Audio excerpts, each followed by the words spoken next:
The murder of Lori Kirkley by David Malinski is a tragic and complex case that has gripped the community of Valparaiso, Indiana, and beyond. This video delves into the life of Lori Kirkley, the circumstances surrounding her murder, the investigation that followed, and the eventual confession by her killer, David Malinski. By examining the intricate details of this case, we aim to shed light on the events that led to this heinous crime and the subsequent quest for justice. Lori Kirkley, born and raised in Fulton, Indiana, was the epitome of the all-American girl.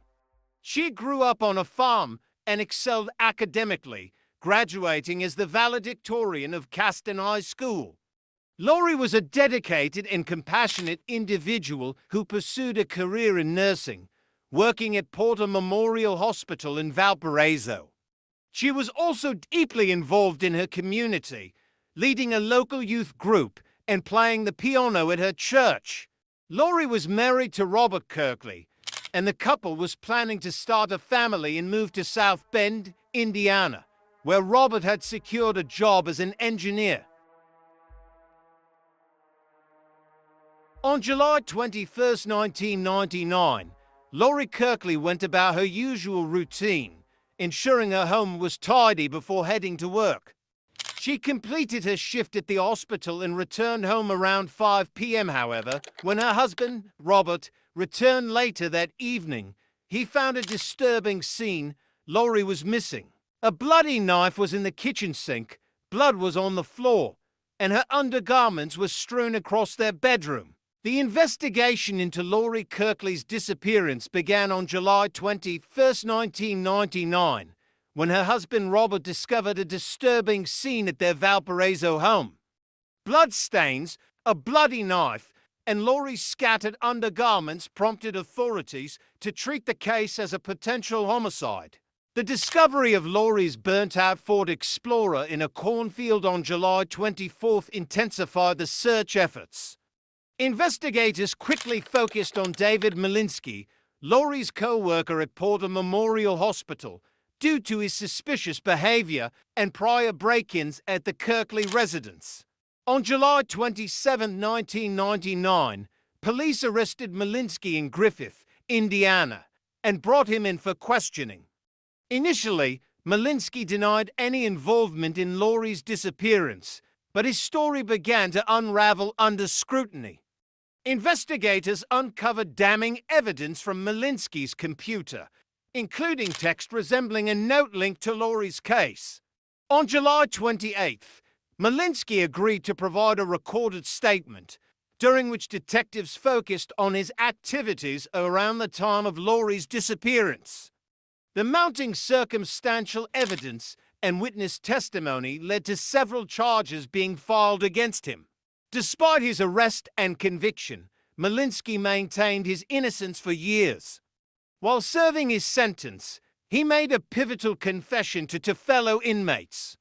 Malinski disclosed details about the crime scene and claimed to have hidden incriminating evidence related to the case. This confession was a significant breakthrough as the inmates reported his admissions to authorities, prompting investigators to revisit the case with renewed vigor. The motive behind Malinski's actions remains a subject of speculation. While he initially claimed an affair with Lori, there is no concrete evidence to support this assertion. It is more likely that Malinski harbored an unhealthy fixation on Lori, which escalated into a violent and fatal encounter. His actions suggest a deeply disturbed individual who acted out of obsession and a desire for control. The trial of David Malinski for the murder of Lori Kirkley was a pivotal moment in the quest for justice. It began on January 26, 2000, and quickly became a high-profile case due to the brutal nature of the crime and the community's interest. The prosecution, led by Porter County Prosecutor James Douglas, presented a compelling case against Malinski, focusing on the overwhelming circumstantial evidence and the incriminating photographs found in his possession. The defense, meanwhile, attempted to cast doubt on the prosecution's narrative, arguing that Lori Kirkley had voluntarily left with Malinski and that the photographs were consensual. The defense team, led by attorneys Thomas Embreen and Todd Selby-Pugh, argued that Lori Kirkley had willingly participated in her disappearance as part of an elaborate scheme to escape her marriage. They claimed that Lori was unhappy and had planned to run away with Malinski. To support this argument, they pointed to the lack of a body and the possibility that Lori was still alive. The defense also called a forensic pathologist, John Pless, who testified that the photographs showing Lori bound and gagged could have been part of a consensual act. This line of defense aimed to create reasonable doubt about Malinski's guilt. The prosecution countered these arguments by presenting a thorough and detailed case. They highlighted the physical evidence, including the bite mark on Malinski's hand that matched Lori's dental records, and the injuries observed on Malinski shortly after Lori's disappearance. Prosecutors also emphasized the incriminating photographs, arguing that they depicted non-consensual acts of sexual torture. Deputy Prosecutor Todd Schellenberger argued that Lori was a loving wife with no reason to disappear voluntarily. The prosecution's narrative was further strengthened by the testimonies of Malinski's co-workers and other witnesses who observed his suspicious behavior and injuries. The jury, composed of 6 men and 6 women, deliberated for only 2 hours before returning a guilty verdict on all charges, including murder, arson, auto theft, criminal confinement, criminal deviant conduct, and to counter burglary.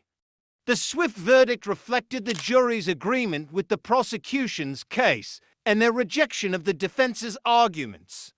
Malinski was sentenced to 155 years in prison without the possibility of parole, providing a sense of justice for Lori Kirkley's family and the community. The verdict marked the end of a harrowing chapter and underscored the importance of meticulous investigative work and the pursuit of truth in the face of heinous crimes. For 6 years, Malinski maintained his innocence, even as he served his sentence at Indiana State Prison in Michigan City. However, in 2005, a breakthrough occurred. A prison chaplain informed Porter County prosecutors that Malinski might come forward with information about Lori's whereabouts.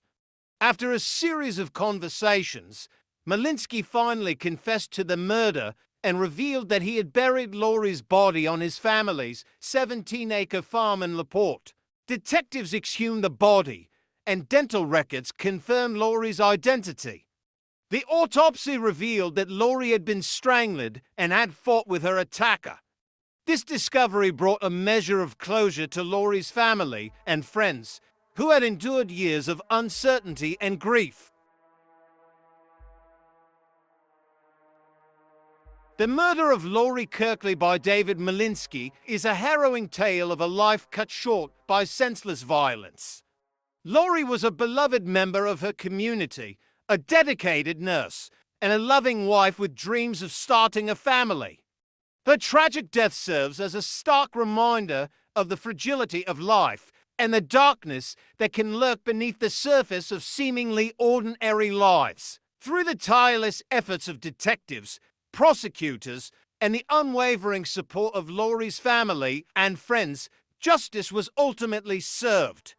While nothing can bring Lori back, the resolution of this case provides a measure of closure and a testament to the enduring human spirit in the face of unimaginable loss.